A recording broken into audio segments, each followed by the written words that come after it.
Happy Tuesday, my kindreds. My name is Dina Jolie, otherwise known as Siren Bella Says.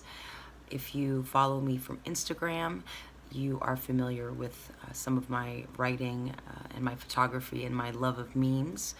If this is your first time visiting my channel, then you'll be happy to know that I just launched yesterday. What I envision for this vlog is to provide a platform to have some discussions, some lighthearted, others more serious, about topics that affect primarily young girls and women all across the world.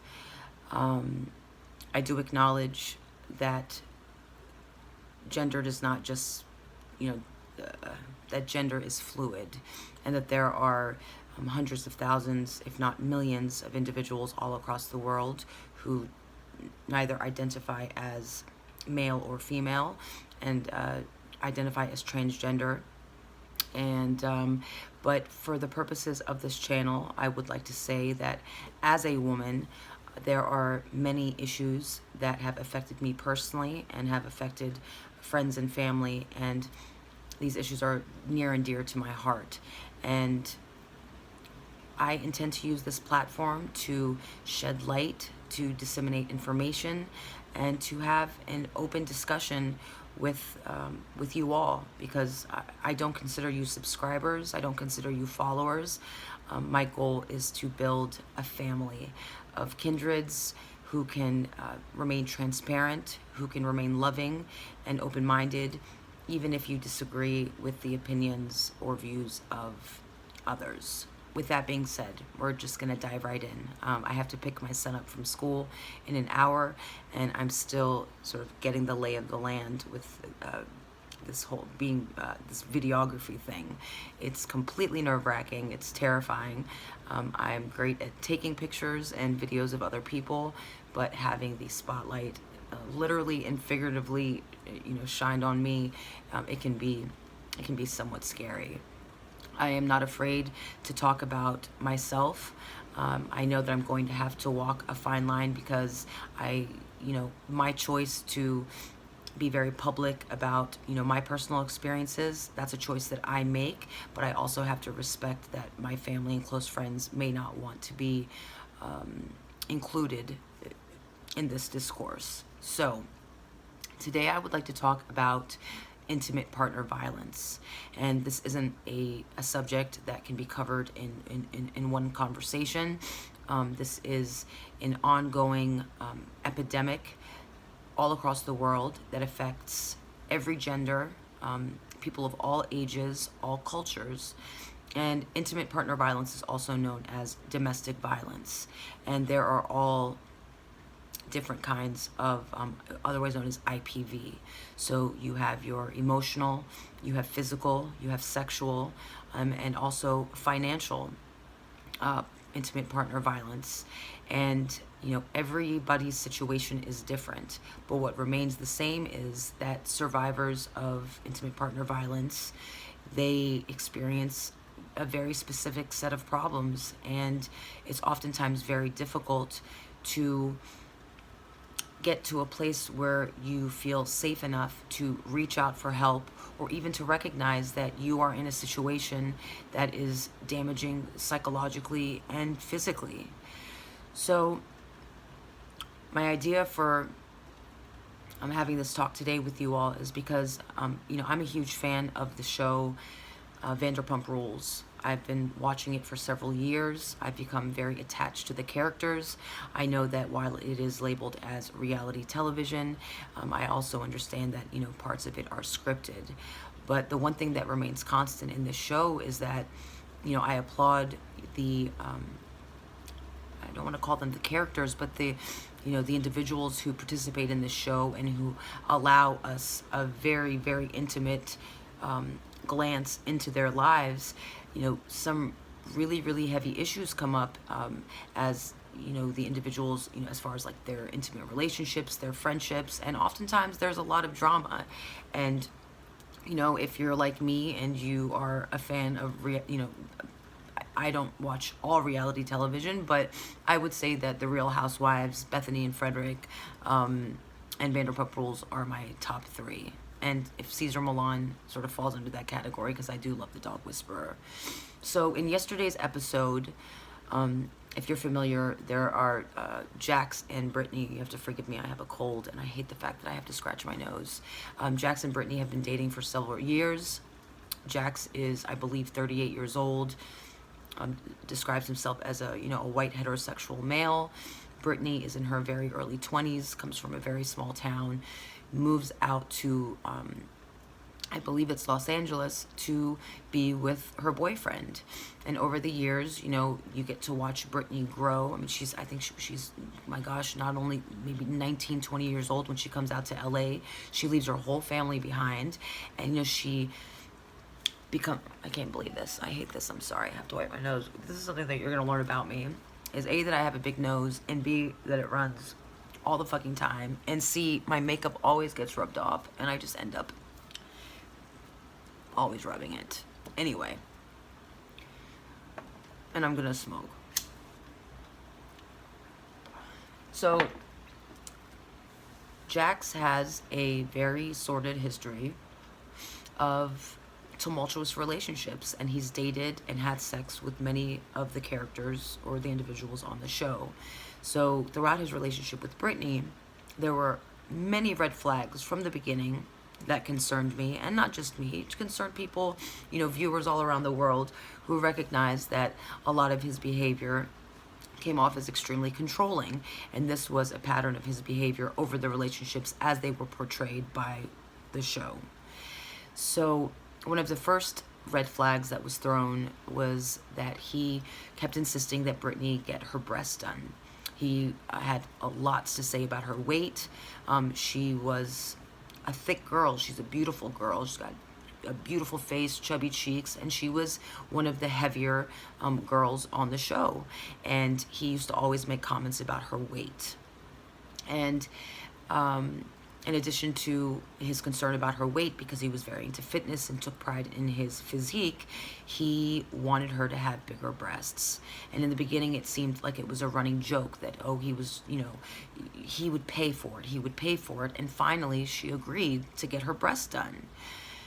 Not only did she get her breasts done, she went from a size A to I think it was like a double or triple D. And yes, her frame could support it, but it seemed very, very extreme to her friends and to viewers alike. Like, that was a huge jump, but she was doing it for her man, which I don't know if you can relate, but many women oftentimes feel like they will go to great lengths to show their partner. And I'm going to, this doesn't just involve heterosexual relationships. I mean, this is also same-sex, bisexual, asexual. Many of us, and I'm speaking on behalf of myself, many women are people pleasers. And there's a very fine line between, wanting to go out of your way to please your partner because you love them and you care for them, but then, making choices that if this person weren't in your life that you wouldn't have necessarily made. So after she gets the procedure done, obviously she gets a lot of attention. She looks, great, I want to say, by, LA standards. She gets very involved with fitness, and you can see what appears to be her self-confidence building, okay? And, for a brief while, her boyfriend Jax, would compliment her about her appearance. But as soon as the newness of the breast wore off, then he started going in on her about her weight. And he wanted her to start working out. And he said it was all in the name of being healthy. But you got the very clear sense that he was embarrassed to be around her because she was a heavier girl. So fast forward a couple of seasons, and Brittany looks almost unrecognizable. She lost a tremendous amount of weight. She's become very close friends with the other girls, who also all tend to be size 0 to 3, hair always done, makeup always done, self-tanning, Botox, Juvederm, which I am a fan of. Any kind of facial filler, you want to put it in your face, you want to get a procedure done, by all means do it. But my belief is that you should do it for yourself. And you should do it knowing that just because you get a procedure done does not mean that you're going to necessarily feel better about yourself. Because at the end of the day, Self-confidence resides in yourself. And if you take anything from this conversation today, I need you to understand, no matter what your age, again, what your creed, what your background, that self-confidence and self-esteem is something that you cultivate from within. And yes, it's nice to have your parents' affirmations. Yes, it's nice to have your partner tell you what a wonderful person are. Yes, it's wonderful to have your employers tell you what a valued member of the team you are. But at the end of the day, if that's all taken from you, who is left standing? It's you. And if you can't face yourself in the mirror, or you can't stand to be with yourself alone, without the company and with the accolades of other people, then you become extremely fragile and susceptible. And in yesterday's episode, Jack displayed some really disturbing behaviors, and it became very evident that he is extremely verbally abusive to his girlfriend. And while everyone around sees it, because it's very easy to stand from the outside and make, quote unquote, objective observations about what's going on in other people's lives, Brittany always resorts to the explanation that you don't know who he is when he's not around you guys. Like holding on to and it's true. You never, no one can tell you about your life or about your relationship, but there are flags that do exist, and it's the responsibility, it's the ethical duty as a friend, as a family member, as a colleague, that when you notice that someone that you live or work closely with is in an abusive relationship, it's important to speak on it. And the reality is that survivors of intimate partner violence, it oftentimes takes a long time to acknowledge and to admit that they're in a really, really shitty situation. Because it's not as easy to just say, if he loved you, he wouldn't treat you like this. If he loved you, he wouldn't speak down to you. If he loved you, he wouldn't try to isolate you from your family. If he loved you, he wouldn't put his hands on you. It's not so black and white. Abusive relationships oftentimes contain a tremendous amount of love, a tremendous amount of intimacy. Oftentimes you'll hear survivors say that the sex is better than they've ever had in their life, and oftentimes confuse the intensity of the sexual, encounters as love. But the thing about abusers is that abusers don't just wake up one day and throw all their cards out on the table. Abusers are extremely intelligent in that they know how and when to get you at your lowest point.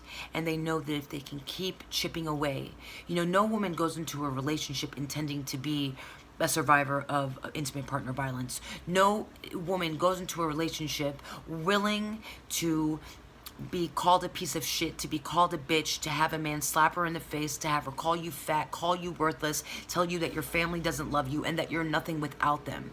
But these types of people are out here, and they can be charming and they can be loving, and they call it the cycle of intimate partner violence. There are specific stages, and one of the stages is called the honeymoon phase, and we start at the honeymoon phase and violence ends at the honeymoon phase, and it's a cycle because it keeps on going, and this cycle does not break itself. It takes a drastic action, not intentions, not ideas, not wants, not wishes, but it takes calculated, intentional action to remove yourself from a situation.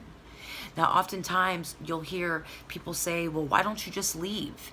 It could be a single. Now, again, I want to acknowledge that, just to read you a statistic, the hotline.org, which is a nonprofit that advocates for survivors of domestic violence and that shares information about intimate partner violence, says that in any given year in America alone, 1 in 4 women is a survivor of severe physical violence. Now, this doesn't account for,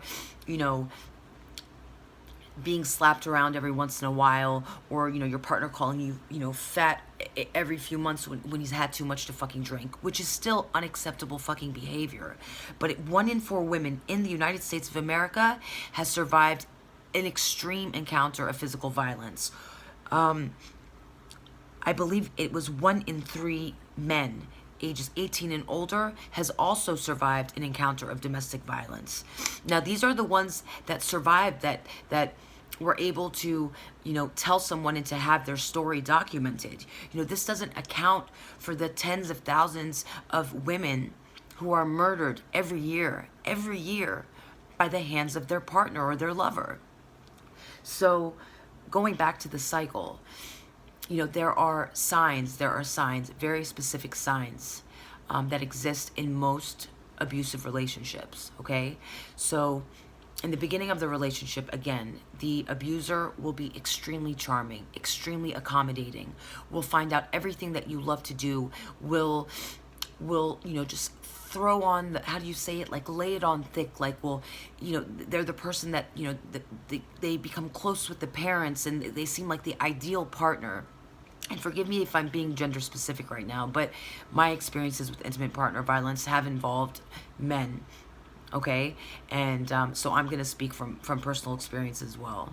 So, once they entrench themselves in your emotional and your physical world, the next step is to make you believe that your life will not be anything substantial without them in it.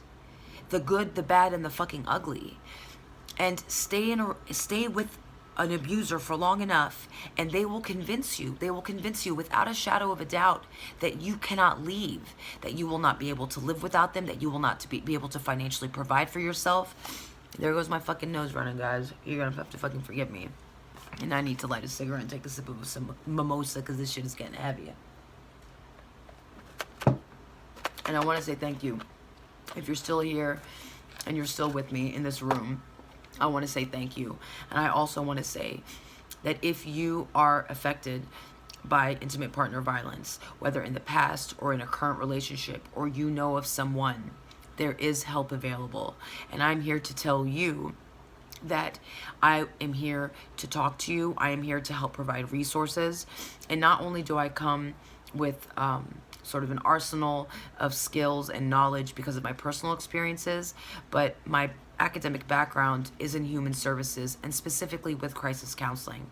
And I've worked very, very closely with child survivors of sexual violence, children who have been trafficked. And I've also worked with women who have been battered and really just severely traumatized. And so I come to you as a friend, and I also come to you as someone, who can possibly help.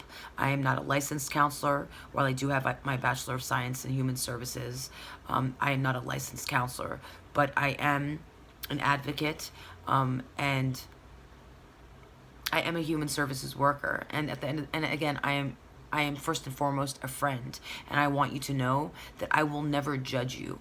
I will never judge you. There is nothing worse than going to a friend or a family member and trying to explain to them not only what's happening, because sometimes that's the easy part. Sometimes that, the catharsis of saying, like, we got in a really bad argument, and, he was really super fucking drunk and he hit me, or, he took away my credit cards and took away my money, that, every time I come home from work, he takes my money from me, or, planting just lies and terrible, saying terrible things about you, to your children, trying to isolate you from your parents, from your siblings, telling you that you're not a piece of shit and that you're not loved, and that the only person that will ever love you is the abuser.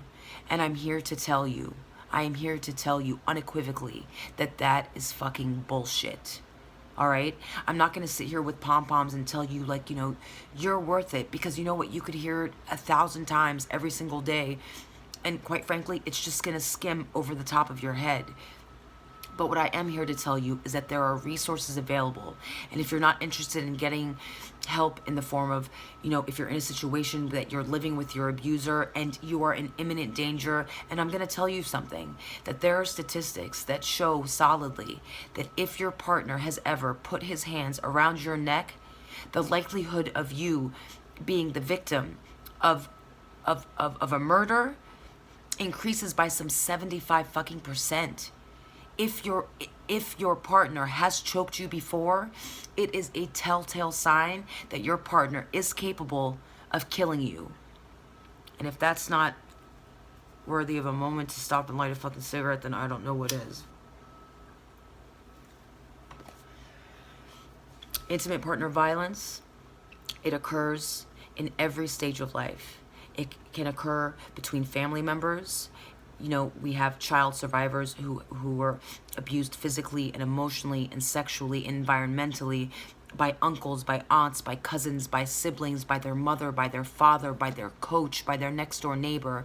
You have teenagers who are, you know, get up in the morning and go to school, and their parents have no idea that the teenager's boyfriend, or maybe even girlfriend as well, has sold them into sexual trafficking. Children, tens of thousands of children who are being trafficked.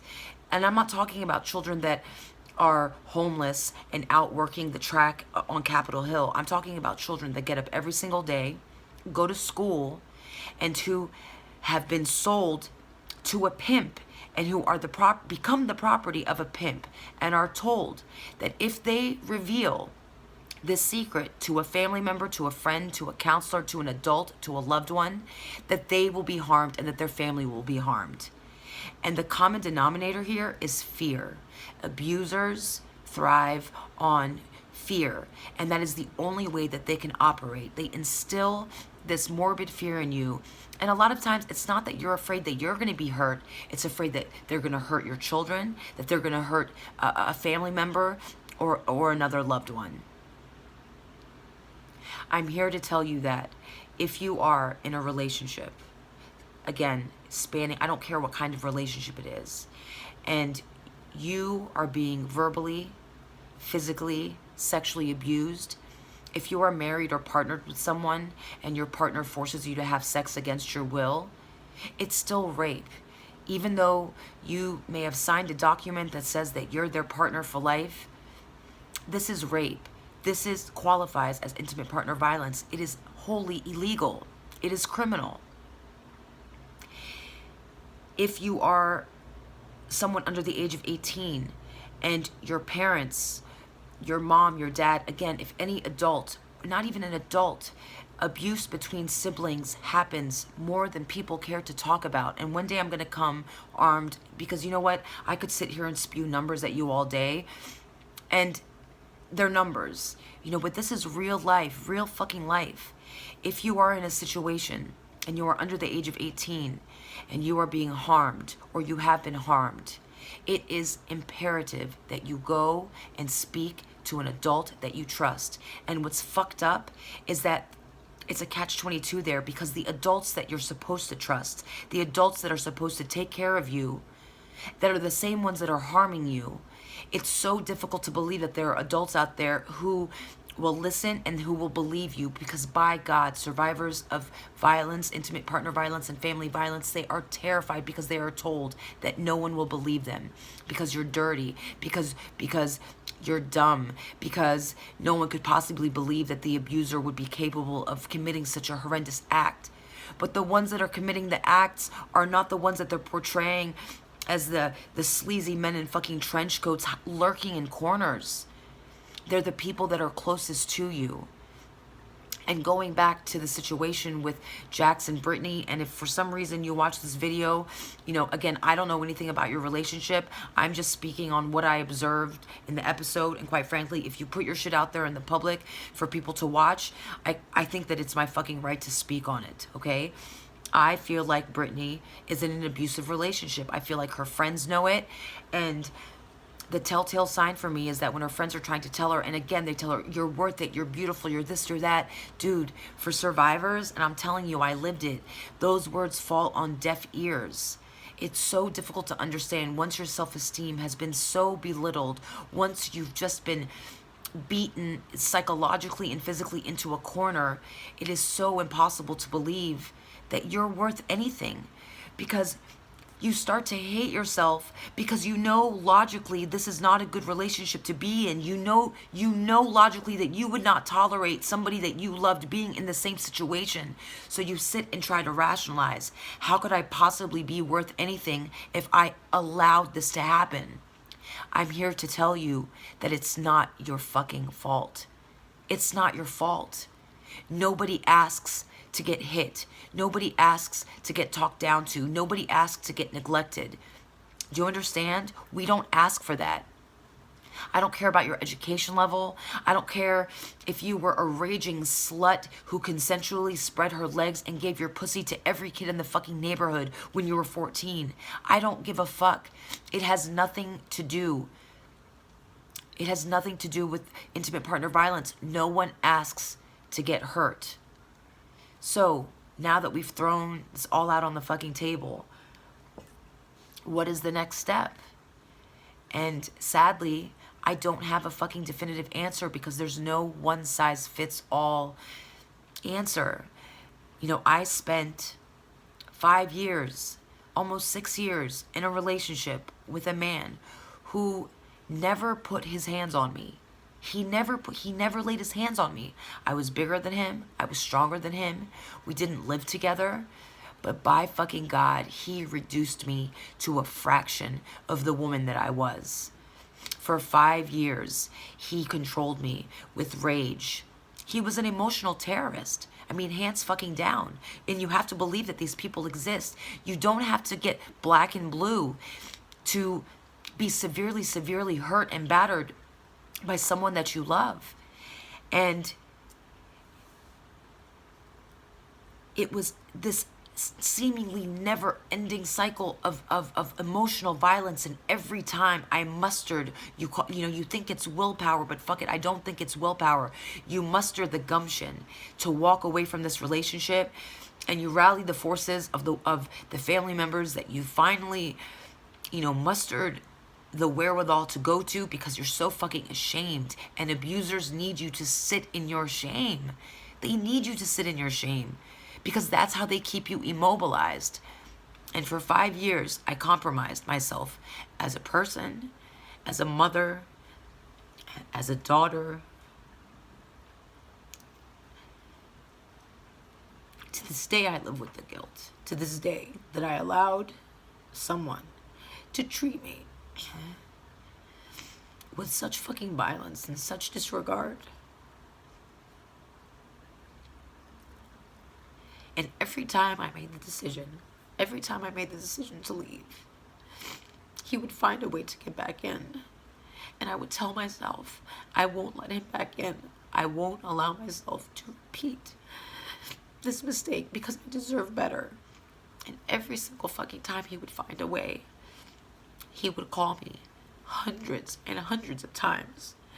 And part of me was so horrified, and the other part of me needed him to call me to let me know that I was still loved, because I hated myself so much that the only person that I could receive love from was him.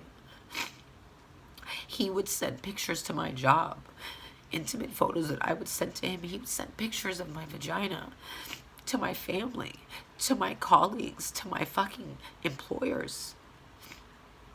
He would threaten to commit suicide and call me from hotel rooms and tell me that he had swallowed pills, and I would have to call the police to report it.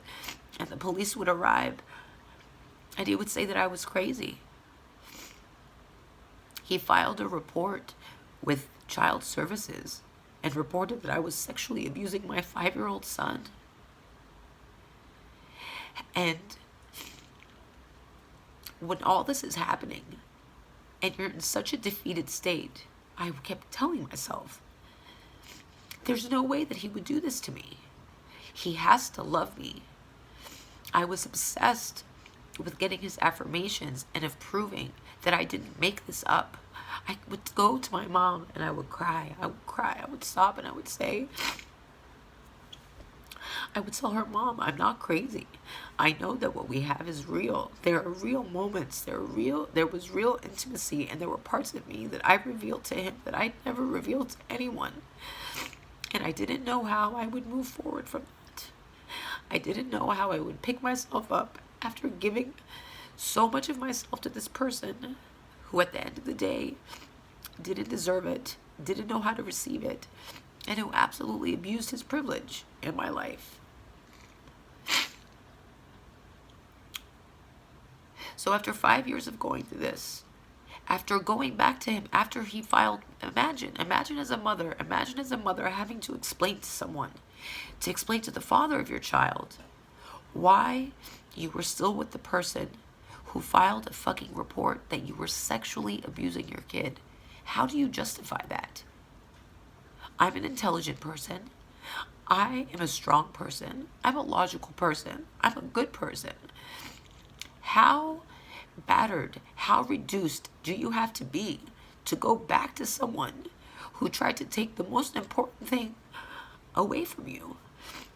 And once you allow yourself to cross that line, your abuser knows that it is so fucking hard to come back. And there were several times that I thought he was going to kill me. And I would tell my family and my friends that if I was found dead, that they would know who did it. And it was terrifying. And my hope for you today, as a sister and as a friend, is that if you are in a situation that sounds anything like this, you have to get out. You have to take any measure possible, and you have to go to safety. If you live with your partner, you might have children. It might seem impossible. Your partner might be the sole breadwinner, but there are resources available, I promise you. And if your family is fucked up and they're not willing to help you, or you've burned bridges, so they say, there are resources available. And if you have fucking Wi-Fi and you have an internet connection, there is no excuse. You find an organization in your town and you go and you get fucking help. There are resources available. Thousands of organizations dedicated to helping survivors break the cycle of intimate partner violence. And I implore you today, to consider taking that first step. And I'm here to tell you that I am here to help you take it. And I'm here to tell you that you don't have to be ashamed of yourself, that you're not a bad person, and that you are, not only are you worthy of love, you are loved.